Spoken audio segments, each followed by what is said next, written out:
Wanderlust and the gentle art of road tripping. Our family has a strange way of taking downtime. Dipped our toes in it once, got instantly hooked, and now our fate is sealed. In fact, we've tried to go back for normal R&R, and I'm ashamed to admit that on day 3 of the holiday, there were discussions of shovels and shallow graves. We just can't stay put in one place. Road trips, that's our thing.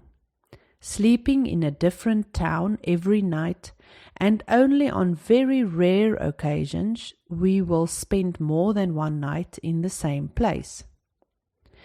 As my favorite Dickens quote goes, it is the best of times and the worst of times.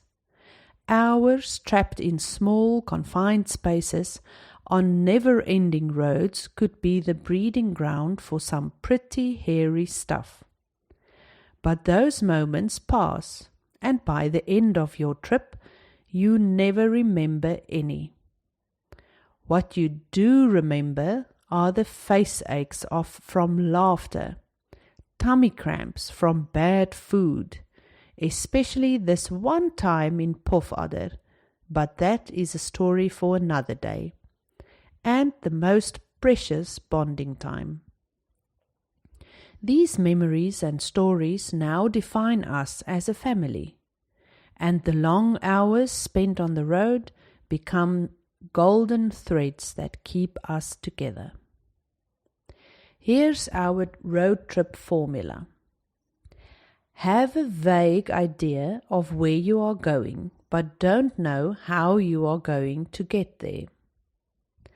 Book your accommodation en route. Never plan in advance. Yes, this has backfired, but this is your opportunity to explain to the kids that this is how we build character. Avoid major roads and highways.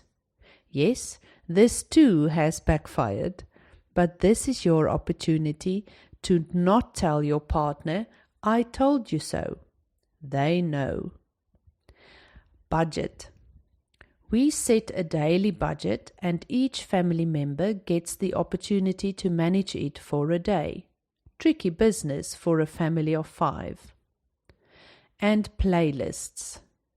Everyone contributes and there's a competition that no one ever seems to win. The Eastern Cape of South Africa. Our most recent trip was to the province of contrast, the Eastern Cape, the second largest province in South Africa, known for its beauty but also poverty.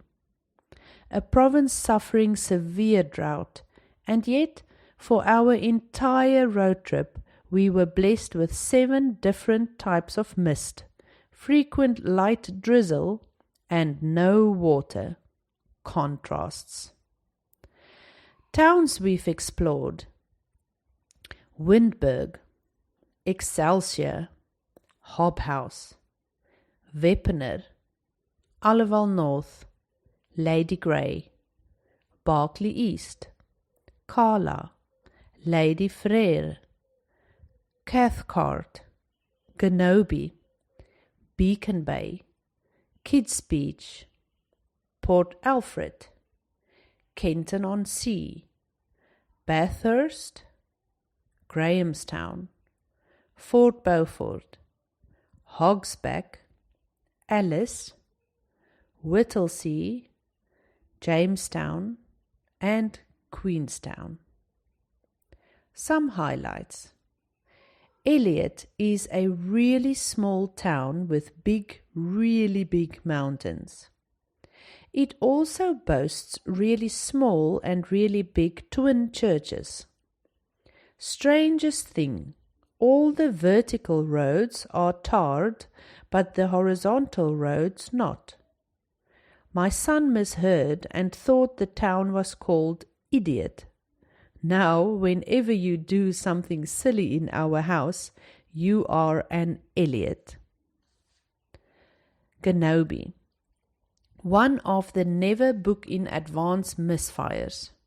We spent hours trying to find accommodation and only managed to do so by nightfall. A quaint little cottage walking distance from the beach. Only condition? No noise and no party. Words drawn out and accented by a stare that made sure you know she means business. Did I mention that it was New Year's Eve? So after some very quiet and animated card games, we slipped out just before midnight and stumbled upon the most amazing fireworks display over the bay. An unexpected, colorful gift, the perfect way to welcome a new year. Grahamstown. The moment you enter this town, you know this town has a rich history. From the white and green Cape Dutch homes, the cows shooting the breeze on suburban pavements, sandstone churches, and dapper Rhodes University. Port Alfred, the poster child for sleepy nautical towns, where everything revolves around the ocean and river life. The irony, the only place we spent 2 nights and there was no water in town, something our landlady neglected to share when we made the booking. Washing in a salad bowl is an art we now have down to a T, and your tadpole fishing skills are stellar by the end of day 2 of watering from a JoJo. Hogsback. Love at first sight. This is not a town you stumble upon. You can't simply drive through it and there's it, discovered. No. Hogsback makes you work to appreciate her beauty. Nestled high on top of the Amatole Mountains, you have to drive through some really dusty rural community roads. Dodgy stray animals ranging from donkeys to piglets follow an overgrown and winding path, so dense you do not realize that you've driven up a mountain. Then you turn a corner, and there she is in all her pine forest fairy tale magic. One tar road, several dirt roads were strewn with pine needles, tales of elves and fairies, log cabins, breathtaking panoramic views, and a bath on the edge of a cliff overlooking our country's oldest forest. Some photo captions. Elliot. Some rural huts close to Elliot. Another one of Elliot. Big and small twin churches. Bathurst. The quirkiest town in the Eastern Cape.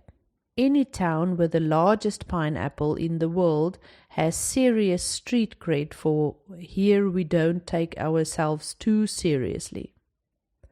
Hogsback. Panoramic views of the oldest forests in South Africa, from a bath on the edge of a cliff. Mountain passes. There are some breathtaking passes in this region.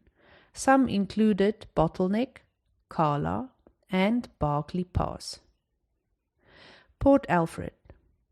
Cowie River, Port Alfred Beach, and Great Fish Point Lighthouse.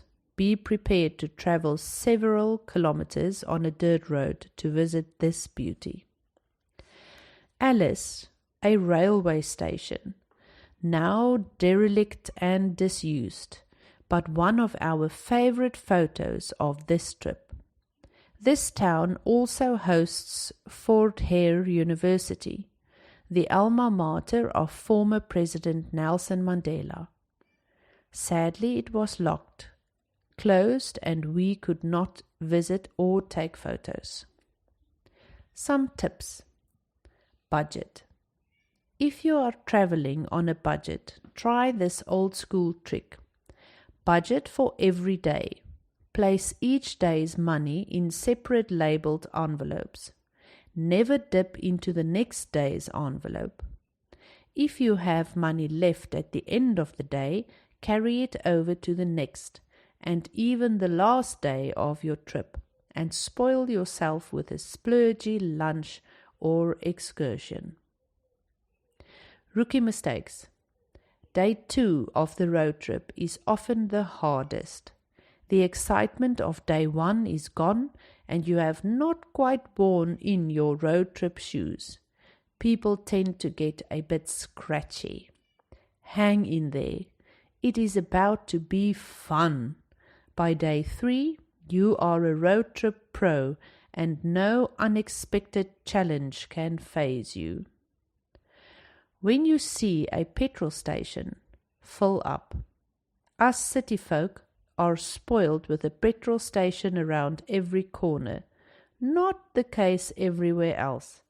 No epic Wanderlust explorer ever pushed his car off into the sunset.